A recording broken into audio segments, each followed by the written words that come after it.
урматтуу журналисттер, урматтуу кыргызстандыктар. Добрый день, уважаемые журналисты, уважаемые представители творческой интеллигенции, преподаватели, ученые и жители нашей республики. Значит, сегодняшняя конференция посвящена оптимизации, которая проводится ректором КНУ имени Джебала Сагана, профессором Адамкуловой Чынар Усенбековной. Кардинальные, серьезные реформы, которые проводит наш ректор Чынар Усенбековна. Значит, на сегодняшней конференции присутствуют известные ученые, преподаватели. Я хотел бы представить. Значит, заведующий кафедрой философии профессор Айтбаев Алтынтарик Айтбаевич, заведующий кафедрой учета анализа Абдыкаиров Туктуназар Абдыкаирович, Иманкулов Тимур Иманкулович, кандидат юридических наук, доцент, преподаватель юридического факультета, заместитель председателя Кыргызско-китайского факультета Апаева Софья Хусаиновна, Береналиев Изатбек, заместитель декана Кыргызско-европейского факультета, заместитель декана экономического факультета Купыбаева Джилдыз Кенжебековна, а также председатель студенческого совета Касымакунов Антымов.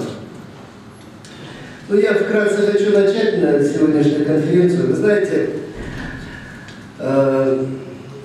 несколько слов, прежде чем начать нашу пресс-конференцию, я бы хотел сказать, что делает наш уважаемый ректор. Я просто приведу несколько фактов. При прежнем руководстве в нашем университете было 15 проректоров. 15. Вы представляете, ни в одном вузе Кыргызстана не существовало такое количество проректоров. Есть приказ министра образования, что количество проректоров не должно превышать 4. То есть вы понимаете, какой моральный, материальный ущерб принесло высшее руководство. Нашим ректором упразднены институты, то есть в каждом институте были своя касса, расчетный счет и так далее, и так далее. Сейчас в университете действует, функционирует только одна единая бухгалтерия. Что еще сказать? Значит, реформы продолжаются и будут продолжаться нашим ректором. Объединяются дублирующие кафедры, которые друг друга дублировали много лет и так далее, и так далее. Одним словом, что я хотел бы сказать, я понимаю, что все любые реформы воспринимаются болезненно. Понятно, многие директора институтов лишились своих мест, завкафедры, преподаватели, но тем не менее сегодня необходимо рационально, экономно, рационально использовать бюджетные и небюджетные средства. В конечном итоге все реформы идут только на благо и процветание нашего университета, на повышение зарплаты и так далее. То есть для улучшения условий преподавателей, сотрудников и так далее. У меня, в принципе, все. Вот я хотел передать наше слово нашим видным ученым. Можно повышать? Значит, я забыл сказать, пресс-конференция будет проходить на 2 языках. На государственном языке и на русском языке.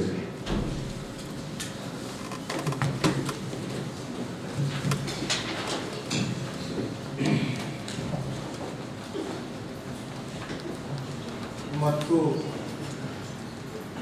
бүгүнкү пресс-конференциянын катышуучулары, мен сиздерге өзүбүздүн пресс-конференцияда жана биздин алып баруучубуз айтып кетти, кээ бир маселелерине токтолуп кетсем деп ойлоп атам да. Өзүңүздөр билесиздер, быйылкы жыл тарых менен маданият жылы. Экинчиден, быйылкы жыл Кыргыз автономиялуу республикасынын түзүлгөнүнө 90 жыл, Кыргыз республикасынын түзүлгөнүнө 80 жыл. Ушуларга отурулап, анан кийин ушул чоң окуялардын алкагында, иш-чаралардын алкагында Кыргызстандагы жогорку окуу жайлардын көч башы болгон ошондой эле көптөгөн илимдердин башасы болгон Кыргыз Улуттук университетинде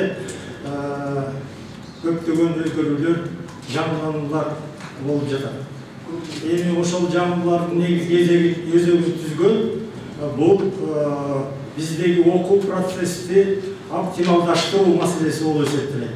Ошол окуу процессин оптималдаштыруу маселесинде төмөнкүдөй алгылыктуу, орчундуу, бараандуу реформалар жүрүп атат. Биринчи, жанагы бизде алып баруучу айтып кетти, ректорлордун саны кескин кыскарды. Азыр жанагы 15 ректордун ордуна 4 проректор калды. Кечирип коесуздар, мен ректор деп алып турмун, проректор. Так, ошол 4 гана проректор калды. Бул баягы биринчи реформа. Андан кийинки реформанын түрү бул жанагы бизде мурун Улуттук университетте 7 институт болуп келген. Өздөрүнчө юрисдикция алган булар, өздөрүнчө самостоятельный, өзгөчөлүк болуп, башкача айтканда ээлик кылып, финансы жагынан да, башка жагынан да өздөрүнүн ректор сезген болушчу. Бул ректорлор. Ошолор жабылып, деканаттарга айландырылды. Үчүнчү реформанын түрү. Бизде университетте кафедралар көп.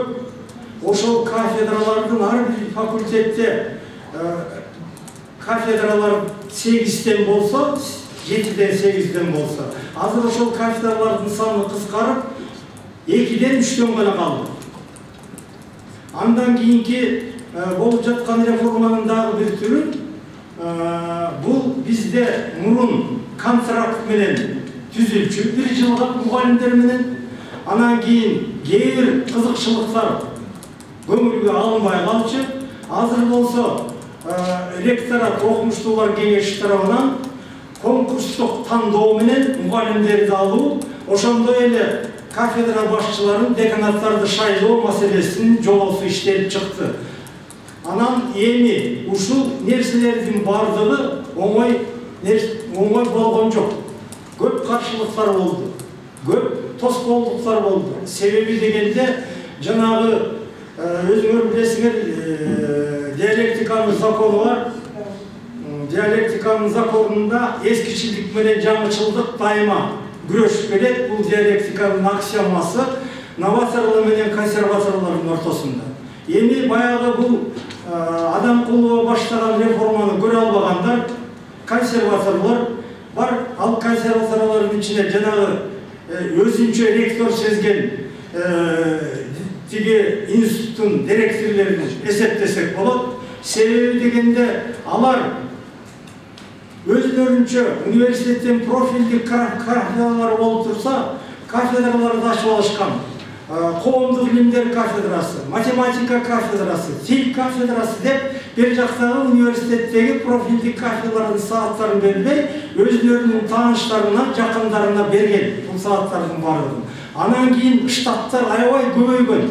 Өзүнүн тиги тааныштарын, таяке жээндерин баягы кыргызча айткандай, жакшы саналаштарын алып келип кызматка орноштуруп, жакшы айлык төлөп берип турган. Эми булар болсо ошол жылуу орундан, майлуу орундан кол жууп калгандан кийин, естественно, орустар айткандай, булар каршычыл жатат, тоскоолдук кылып жатат.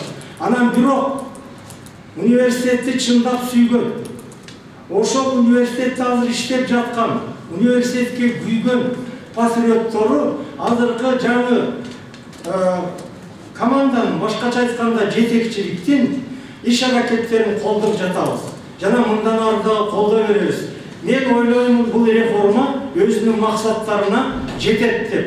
Биз дагы муну ишке ашырганга аракет кылабыз. Көңүл бурганыңыздарга чоң рахмат. Рахмат сизге, Дмитрий Аркадьевич. Эми сөз Абдытаев Токтоназар Абдытаевичке берсек.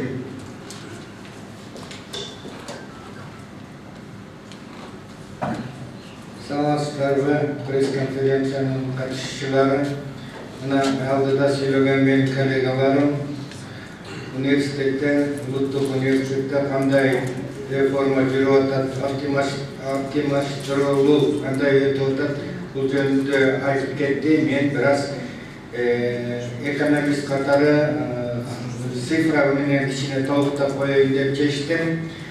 Мына автоматлаштыруу же болбосо ирилештирүү деп коелучу. Ирилештирүү бул качан башталган? Бул мурда эле башталган, бирок аягына жеткен эмес. Мисалы үчүн 12 жыл мурда Билим берүү министрлигинин буйругу менен башка окуу жайларында даярдалып жаткан юристтерди бириктирип, азыр өкмөт алдындагы юридикалык академия пайда болуп, азыр учурда абдан өнүгүп, алдыңкы вуздарга катарына келип атат.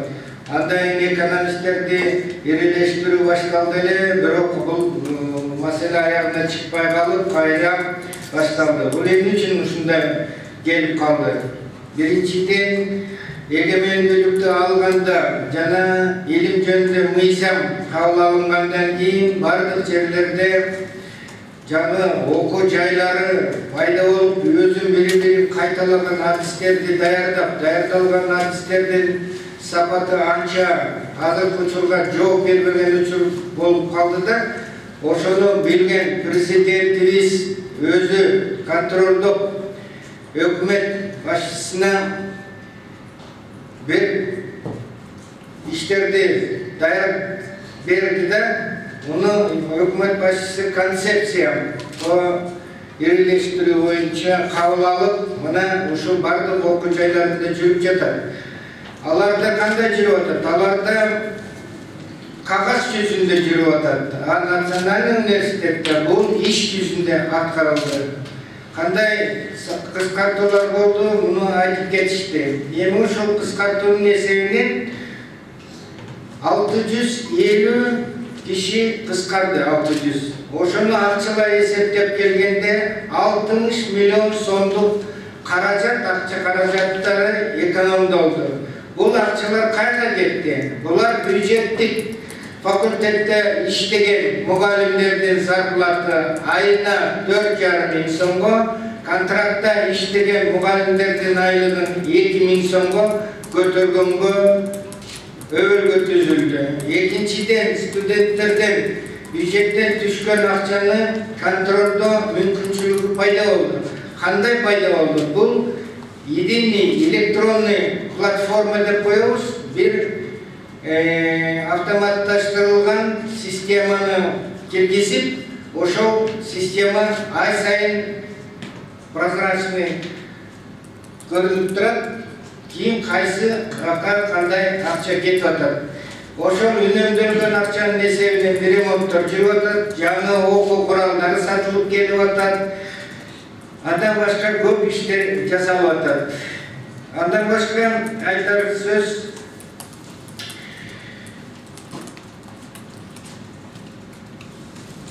жанагы компьютерга өткөндөн бери ректор же болбосо ректорат менен байланышуу мугалимдер үчүн, студенттер үчүн оңой болуп калды. Анткени күндө ректор сайтка чыгат, студенттер и ошол күнү ректордун же проректорлордун же башка деканаттардын жооптору как раз электрондук платформада көрүнүп турат. Ушундай иштердин көбү жасалып атат. Бул иштердин натыйжасы болгону жарым жылдын ичинде пайда болду, көрүнүп турат. Кээ бирлер айтты го, бир акылман айткан экен. Жаман иш бат көрүнөт, жакшы иш такыр көрүнбөйт, ошо жакшы ишти жаман кылып коюш оңой деп. Ошол сыяктуу кээ бир бизди түшүнбөгөн, же болбосо өзүнүн кызматынан коржолоп калган биздин коллегаларыбыз ушуну көрбөй эмне болуп атканын тескери информацияларды берип жатат. Мен айтар элем, бул жасалып аткан иштер аз эле, бул эң негизгилери. Көп иштер, мисалы үчүн акчалардын кандай пайдаланып атканын дагы бир мисалы, ушу ректорубуздун инициативасы менен финансовый комитет деген 23 кишиден турган топ түзүлдү. Ар бир сом чыгымдалып аткан ар бир сом ушу финансовый комитеттен өтүп, ошолордун макулдугу алынгандан кийин анан жумшалат. Бул дагы абдан жакшы жаңылыштык. жаңылуу да, жаңылуу. Эми таза турган иштер алдыда көп, эрелештирүү бул улануу керек. Мен айткым келет, ушу биздин коллектив, ушу ректорубуз абдан опуттуу, билимдүү, ушул баштаган ишин аягына чыгарат деп биздин коллектив ишенет и билет. На русском можно? Сейчас. Рахмат Агасизге. Значит, слово я хочу передать Иманкулову Тимуру Иманкуловичу, кандидату юридических наук, доценту, преподавателю юридического факультета. Добрый день. Добрый день, уважаемые коллеги. Слышно? Нет.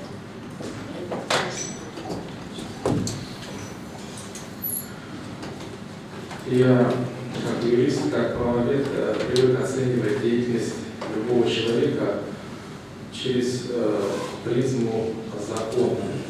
Я уже год знаю ректора Адамкулову, и я на своем личном примере могу сказать, что ее действия полностью соответствуют Конституции Кыргызской Республики. Я в ее действиях вижу исполнение 3 принципов конституционных. Это прежде всего принципа верховенства права, равенства всех перед законом и гуманизма. Меня самого в прошлом году хотели незаконно уволить. И только благодаря оперативному вмешательству ректора мои трудовые права были защищены. В чем выражается исполнение ректором принципа верховенства права, или, как говорит наш уважаемый президент Атамбаев, диктатуры закона. Ну, диктатура это чуть-чуть как бы некорректно, да, вот демократического правового государства, поэтому верховенство права закреплено у нас в преамбуле Конституции. Ни один ректор, начиная с 2000 года, кроме Адамкуловой, не рискнул объявить конкурсный отбор. Хотя в Трудовом кодексе, в законе об образовании, положение о порядке замещения должностей профессорского и преподавательского состава предусмотрен конкурсный отбор. Это не просто слова. Вы можете зайти на сайт Национального университета, там опубликованы все данные в открытом доступе, положение о конкурсном отборе. Пожалуйста, сегодня университет очищается от людей, которые не могут занимать эти должности. Вот, например, у нас на юридическом факультете, да, когда был юридический институт, были очень сильно раздутые штаты. У директора института были 4 советника, 5 помощников. Понимаете, у нас огромное было количество кафедр. Сейчас этого нет беспредела. Вот именно благодаря тому, что Адамкулова не побоялась ввести конкурсный отбор, который предусмотрен законами. Конечно, у нас там будет недопонимание, будет война. Это очень большое, как здесь правильно говорят наши аксакалы по принципу, значит, философии, да, борьбы, там, переход количества в качество. Но это и есть одно из главных требований демократии. Вот такая вот мирная сменяемость власти и оздоровление кадров. Сейчас вот у нас в половину сократится, и я должен успокоить и родителей, и студентов, да, теперь действительно у вас есть, благодаря действиям Адамкуловой, реальный шанс получить качественное образование. Потому что будут только доктора и кандидаты наук. Ни один ректор не осмелится этого сделать, кроме Адамкуловой. Второе ее качество – это гуманизм, уважение, значит, всех людей, независимо от занимаемого положения, независимо от должности, возраста. Мне нравится стиль работы Адамкуловой. К прежнему ректору, если хочешь зайти, надо идти к помощнику, к советнику, им докладывать, понимаете, все это перекладывается. К ней, пожалуйста, зашел после обеда, в течение полчаса она может побеседовать, изложить свою просьбу и практически на месте решает любой вопрос. То есть очень оперативно действует. И вот ее открытость. Поэтому, конечно, Кыргызский национальный университет сегодня может похвастаться тем, что он внедряет впервые конкурсный отбор. Это очень большое достижение. Это настоящее требование демократии и, как говорит президент, исполнение требований диктатуры верховенства закона. Я очень благодарен за это Адамкуловой и за поддержку молодых ученых. Спасибо. Я хотел напомнить, вот здесь Толтоназар Михайлович говорил, что финансовый комитет, Я еще хотел одну вещь добавить, что впервые в нашем университете в состав финансового комитета были введены студенты с каждого факультета. То есть они принимают участие, знают, какие финансовые средства, куда они расходуются, затрачиваются и так далее, и так далее. Значит, у нас здесь присутствует и молодежь, председатель студенческого совета Хасамаконов Антамак. Я бы хотел ему слово дать, он тоже хотел несколько слов сказать. Пожалуйста.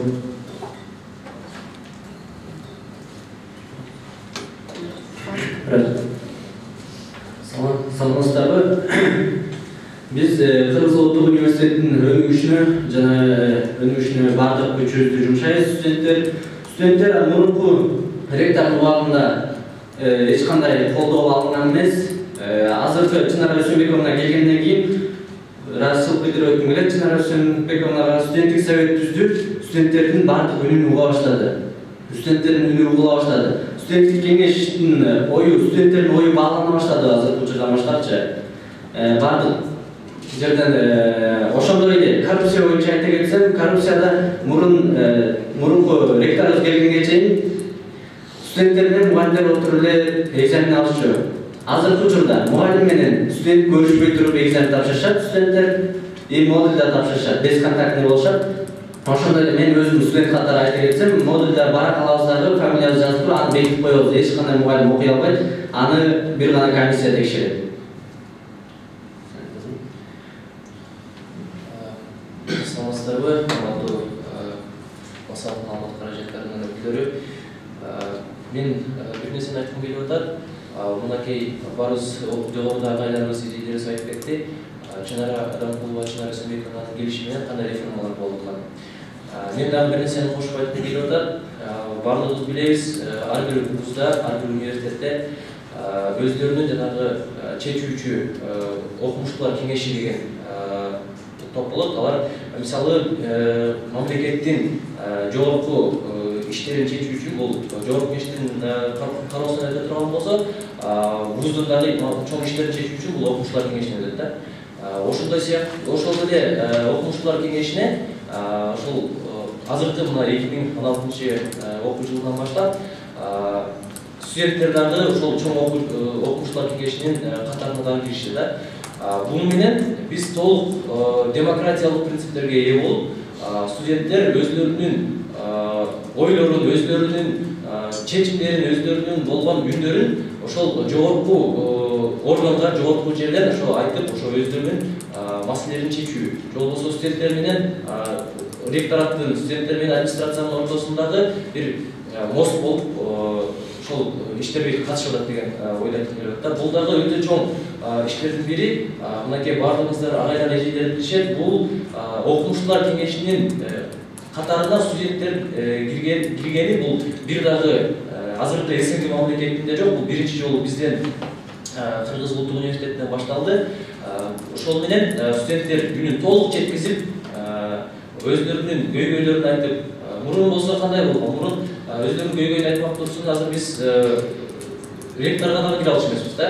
Ректордун кабинетине жакын турчу эмес. Азыр болсо студенттерди Чынара Өсөнбековна өзү саатынчада келип кабыл алып, биздин көйгөйлөрүбүздү угуп, бардык нерселерди чечип, жакында эле мына бизге студенттер кеңешине түзүлгөн кеңешине жана ошол бардык студенттерге иштегенге жеңил болсун деп кабинет бөлүп берип, аларга бардык орг техника менен камсыздап берип, мини типография ачып берип, келгиле ушунда иштеткиле, биз менен чоңу ректорат менен чоңу иштегиле деп, өзүнүн баягы студенттер менен тыгыз байланышта иштеп жатканын, бул толук демократиялык принциптерге ээ экенин айтып келип атат.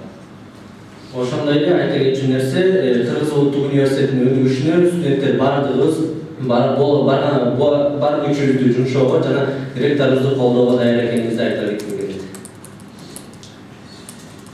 Рахмат, урматтуу жаштар. Вы знаете, я хотел бы еще обратиться к нашим уважаемым журналистам, телевизионщикам. Вы всегда с положительной стороны освещаете наш университет. Но в отдельных случаях бывает, особенно в газетах, в интернете. Вот в прошлом году вышла фотография нашего ректора о том, что в университете произошли нарушения, финансовые нарушения в 2014 году. Но я бы хотел сказать, что в 2014 году работал другой ректор по фамилии Исамединов. Поэтому просьба к нашим журналистам, если вы даете информацию, давайте точную, объективную. Это большая просьба, но вы, конечно, хорошо освещаете нас всегда в большинстве своем с положительной стороны, но хотелось бы нам, чтобы всегда была честная, справедливая, четкая информация. Если есть вопросы к нам, пожалуйста. Вы говорили про то, что у вас есть, получается, финансовый комитет, где можно прозрачно отслеживать за средствами. Но вот недавно к нам приходила информация от прокуратуры, от Генеральной прокуратуры, где говорится о том, что средства, которые были, ваша бухгалтерия КНУ присваивала средства студентов незаконно. То есть это информация не сами журналисты придумывают, а это официальная информация Генпрокуратуры. Как вы это прокомментируете? Вы знаете, вы правильно говорите, буквально вчера мы об этом говорили. Значит, я не финансист по специальности, но одну вещь вам хочу сказать. Сейчас приходят выпускники за дипломами, так? Оказывается, была такая ситуация. То есть они платили 25 тысяч контракта, из них 5 тысяч оставалось в бухгалтерии нашей, а 20 тысяч уходили налево. Это было при прежнем руководстве, когда работал другой ректор по имени Сергей. Вот сейчас проверяют финансовые органы. И вот вчера буквально Адамкова сказал, это выпускники, которые заканчивают в 2014 году. Вот такая вот были финансовые нарушения. Я вам уточню, 16 февраля ГУВД Бишкека нам сообщила, что совзятка 100 тысяч сомов 16 февраля был задержан проректор Кыргызского национального университета. Но вы говорите, что эти реформы, эти нарушения были до Чинара Дамкулы, но 16 февраля был совзятка задержан, и человек, он хотел, чтобы закрыли дело в отношении вашего главного бухгалтера. Прокомментируйте, пожалуйста, именно этот факт. Вы знаете, конечно, это неприятный случай в нашем университете. Я думаю, что сейчас идет следствие, так, и виноват или не виноват тот или иной руководитель вынесет только суд. Прав или не прав, да. Прав или не прав, только суд выносит окончательное решение. А вызвана ли была на допрос сама Чинара Дамкула по этому делу? Ну, какие-то комментарии, наверное, давала, что от тех или иных вопросов. Пожалуйста. Можно вопрос? Пожалуйста. Мысалы, мен ұшық айтқым келіп жатыр, проректор қамалында отпайды. Мысалы, бір министрлердің біреусі парақор ұрып қалатырған болса, аға премьер-министрді допрос қылбайды да. Мен ұшын айтқым келіп жатыр, егер де проректордың біреусі болса, ал сот ішімен қаралсын. Бұл жаққа, мысалы, ректордың қандай тиешесі бар да. Мысалы, бір министр, егер де бір министр парақор болып қалса, премьер-министрді допрос қылбайды, сен министрлердің ұрды деп ше. Мен ұшын айтқым келіп жатыр. А вы как студент, как контролируете свои деньги, средства, которые уходят? У вас же есть финансовый комитет. Как вы, как студент, можете смотреть, куда распределяются ваши деньги, которые вы оплачиваете за учебу? Прозрачно, конечно, бардығы сайтта бар, базада бар, біз бардығын контрольда тұрасыз. И ал финансовый комитеттің мүшелерінде да студенттер бар. То есть бардығы студенттердің емесіне тұрады. Хабар агенттігінің кім айталады? Ең аз контракт бүгінгі қанша тұрады, ең қымбаты қанша тұрады, жылына жалпысынан национальный ұлттық университетте контракттан қанша ақша шығарылады? Бұл бірінші сұрау. Екінші сұрау, ең аз айлық мұғалімдер, жана ең көп айлық қанша тұрады? Қанша болды? Сіз ағай, жылына қанша шығарылатынында тағы айтып көрсетіңіз. Жылына факультеттерде контрактныйдан қанша ақша түседі, мен толық точно айта албайм, тура айта албайм. Ондай данный менде жоқ. Мұғалімдердің айлығы биыл теңделді.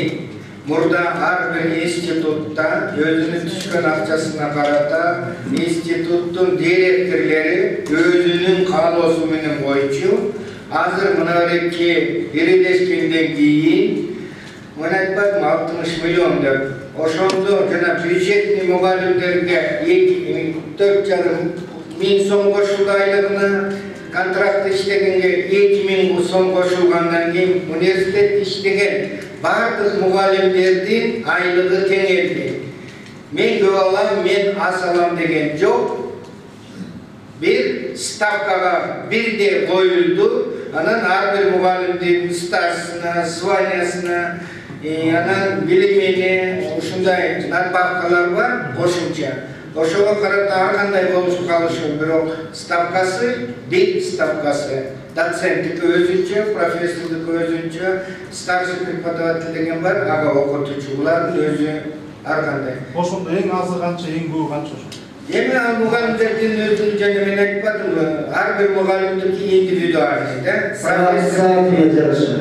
Сабак бергенде бирөө 1,5 ставкада иштейт, бирөө ставкада иштейт, бирөө 1,5 ставкада, бирөө доцент, бирөө профессор, ушундай да, бирок ставкасы ийдин, бирдей. Бар университетте иштеген мугалимдердин айлыгы ставка, бир айлыгы, бирдей.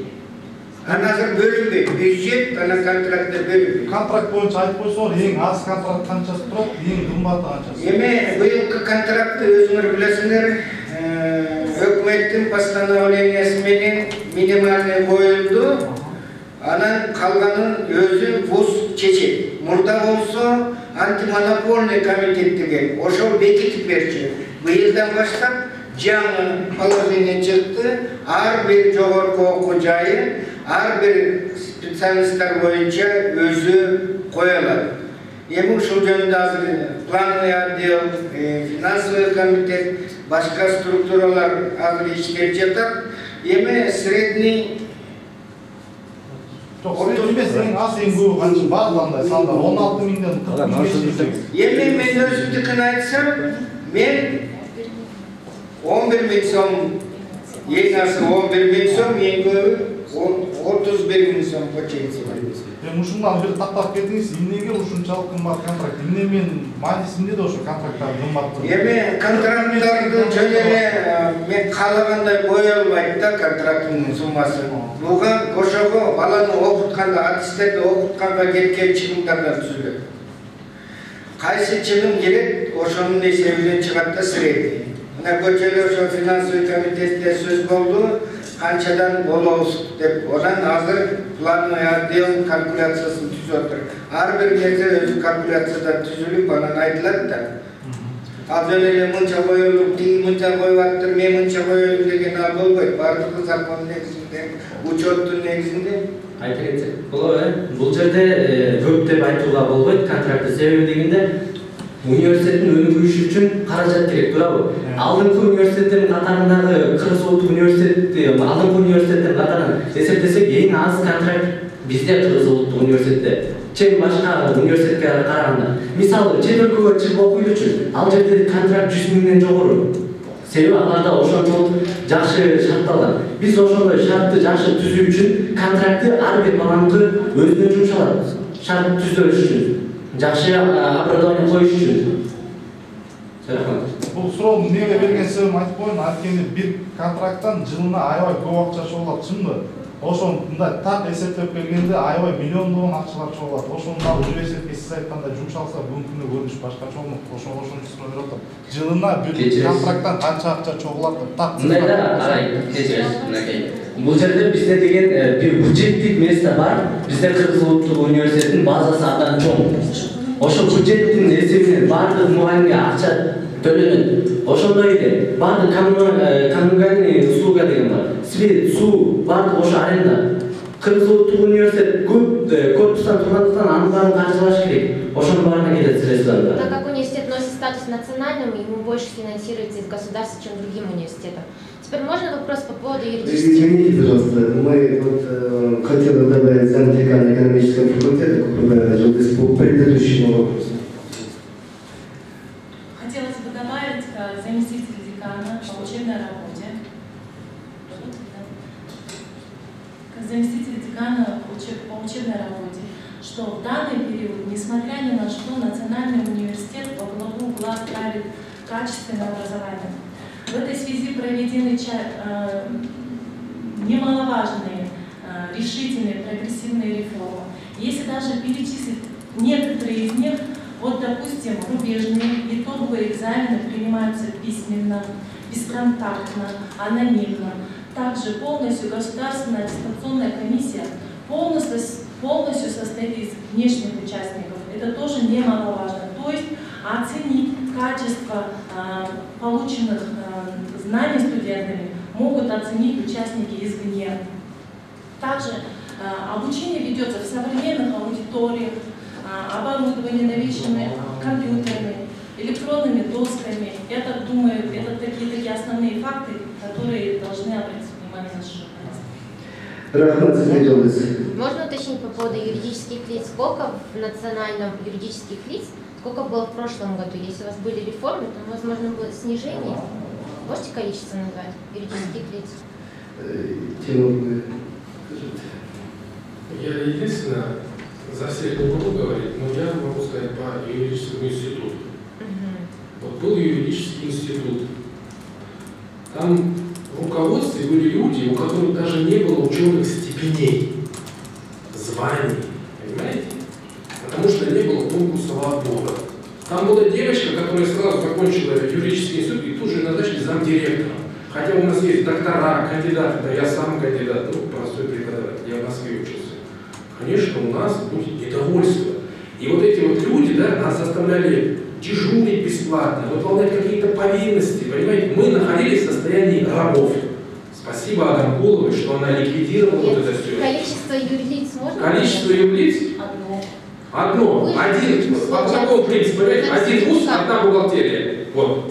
Одно юрлицо. Как говорит министр Сариева и президент говорит, один вуз, одно юрлицо, одна бухгалтерия. Централизованное финансирование. Чтобы не было раздутых штатов, чтобы не было замдиректоров без звания, без степени, чтобы они нас не заставляли дежурить бесплатно, понимаете? Незаконно нас увольнять, потому что раньше, кто умный, их выдавливали из университета. Сейчас этого нет. Это официальные данные на юридические? Сейчас только одна юридическая, единая централизованная бухгалтерия. А в прошлом году сколько было? У нас было очень много институтов различных, которые имели свое юридическое лицо, бухгалтерию, расчетный счет и так далее. А вы можете тоже в прошлом году, вот завдекана, можете, пожалуйста, ответить? В прошлом году сколько у вас было юридическое лицо? Так, насколько я знаю, Институт экономики и финансов, это было отдельное юридическое лицо. Юридический институт, это второе юридическое лицо. Также у нас было 7, стало управление бизнеса, 7 было. Было 7 юридических лиц в общей сложности. А когда их убрали, получается, на один с приходом ректора Адамкулова Чидарсина.